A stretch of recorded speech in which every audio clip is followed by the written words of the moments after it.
Annapolis, Maryland is located on the Severn River, near the mouth of the Chesapeake Bay, midway between Baltimore and Washington, D.C. It's a city noted not only for its beauty, but for its history. In fact, there are more standing 18th century colonial buildings in Annapolis than there are in Williamsburg, Virginia. We're very proud of that, and we're very proud that we've maintained the ambience that was here almost 200 years ago. It's a city rich in tradition and history. George Washington resigned his commission from the Continental Army in Annapolis, and it's said that he dined at Middleton Tavern.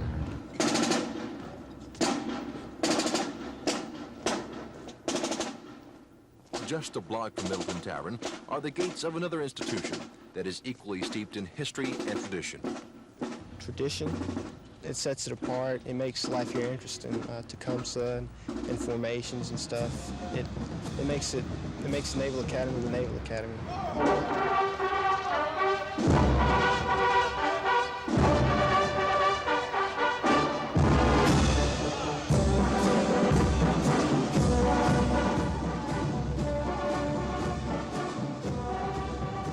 The Naval Academy carries the trappings of a normal university, but there are always constant reminders that this is a military institution.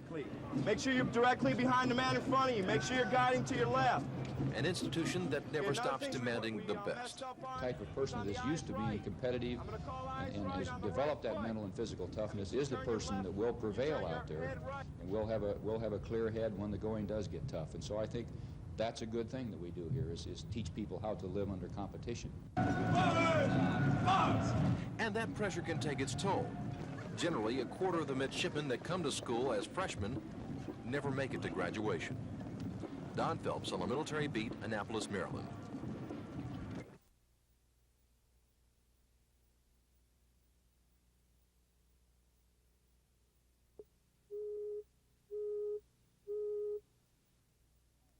Stand. Careful, march. Midshipmen. They come from every state in the country, and they've all received a nomination to attend the Academy from either their congressman, the vice president, the president of the U.S., or the superintendent of the Naval Academy. While the students are bright, the Academy is looking for more than just scholars. It's easy to find top achievers scholastically, but they may not be able to relate to the individuals that they're going to have to work with in the fleet.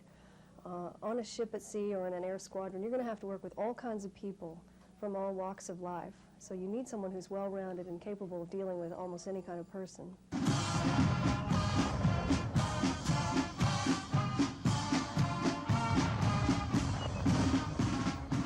Of about 14,000 students who apply to the Academy each year, only 1,300 will meet the mental and physical requirements and go on to become midshipmen. Freshman Gary Walker of Montgomery knows the thrill of being accepted and the disappointment of being turned down by the Academy.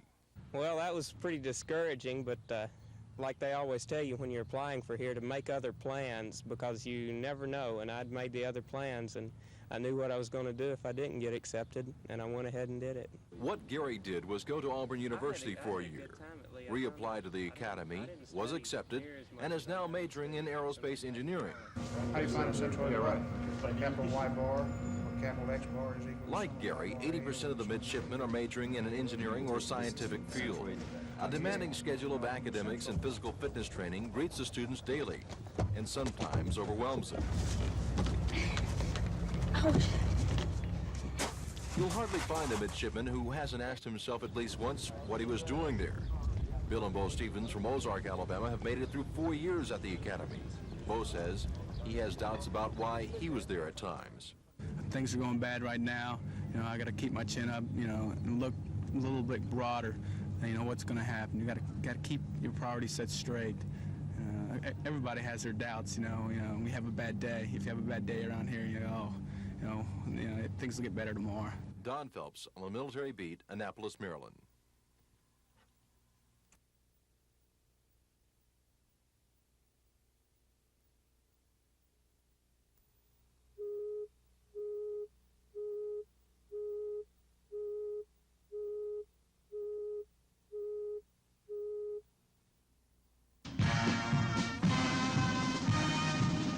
It's said Cadet rank has its privileges, and that saying goes double at the academy.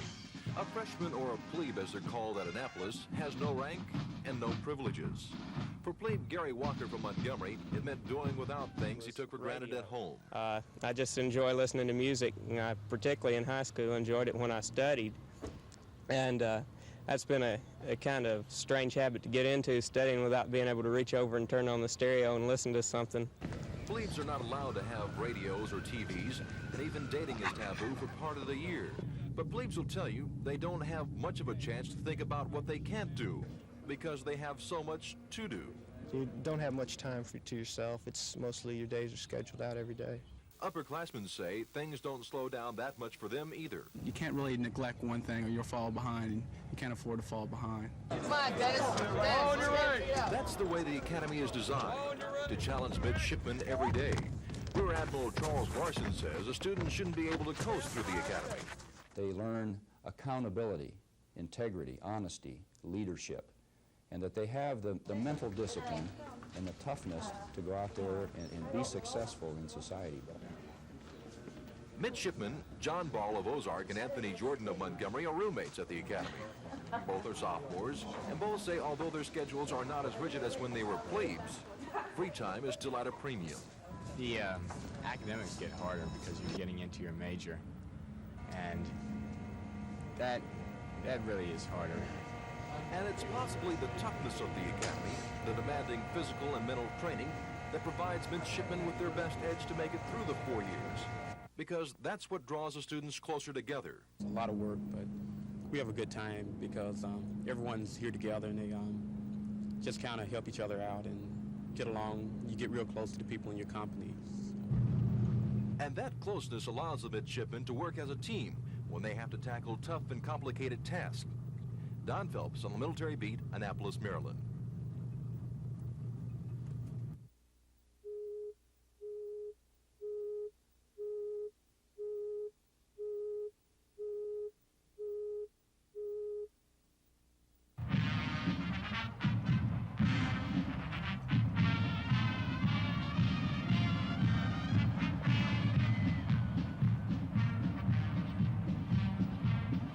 One thing that sets the Naval Academy apart from other colleges is tradition.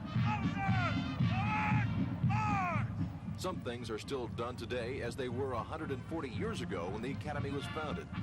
One of the biggest changes in the Academy history took place in the mid-70s. That's when the first women were admitted to the previously all-male school.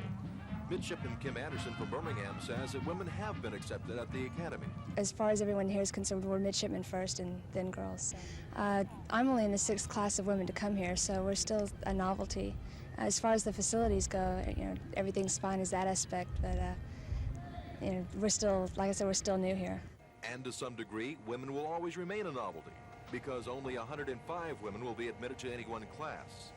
Candidate guidance counselor Debbie Barnhart says that does add extra pressure on women midshipmen. You don't have the peer group foundation that you would normally have in other colleges or universities. But women midshipmen can be consoled in the fact that the superintendent of the academy is on their side. He has 3 daughters that are either at or near college age, and he believes that women have a place at the academy. They're part of a new era here, and that they are setting an example and they're blazing a trail. Don Phelps on the Military Beat, Annapolis, Maryland.